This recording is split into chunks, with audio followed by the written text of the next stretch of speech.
Hello guys, আসসালামু আলাইকুম। আপনারা দেখতেছেন এটা হচ্ছে ভাগা বাজার। আমাদের সারা সমিতির সভাপতি সেলিম ভাই, আপনি সারা সমিতির কি দায়িত্বে আছেন?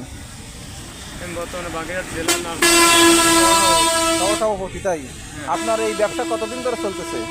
এই ব্যবসা প্রায় 15 বছর। 15 বছর।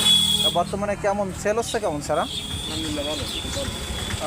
কি কি সারা বিক্রি করেন বেশিরভাগ? নার্সারিতে বেশিরভাগ আছে ফুলের এবং ফলের চারা।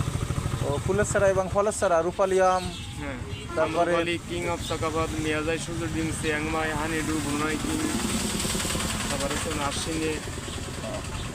এখন তো সিজন, এখন তো আসলে ব্যবসা বাণিজ্য যে সারাগুলো বিক্রি হবে, এখন তো ফুল সিজন চলতেছে, তাই না? হ্যাঁ, আপনারা একটা না মানে কতদিন এই সারা বিক্রি করেন? আমি চারা বিক্রি করি 12 মাস। 12 মাস? 12 মাসই কি চলে? হ্যাঁ, 12 মাসই চলে। আমার আপনার এই এবারে বর্ষাকালের চাইতে গান সিজনই মাল চলে বেশি। তাই? দিনে সব প্যাকেটের মাল, সব ফুলের চারা চলে বেশি সুন্দর। ও, আপনার এমনি বাইরে কোথাও অর্ডার হয় না সারা? হ্যাঁ হয়। আর বাইরে গেল আপনাকে আপনার নার্সারি কোথায় আছে? গতকালও আপনার ডেল্টা ফ্যাক্টরিতে আমার কিছু মাল অর্ডার হয়েছে। ডেল্টা? হ্যাঁ, ডেল্টা গ্যাস ফ্যাক্টরিতে কিছু মাল দিয়ে। ওটা বুঝতে পারছি। আপনার কোথায়, ওই আপনার ওই নার্সারি কোথায় বর্তমানে? বর্তমানে নার্সারি আছে লকপুর ছোটো খাজুরা, আর হচ্ছে বাইনতলা ভুটিয়াঘাটার ভিতরে। ও, বাইনতলা বটিয়াঘাটার ভিতরে।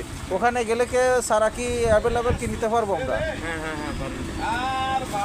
আসসালামু আলাইকুম দর্শক, আপনারা দেখতেছেন।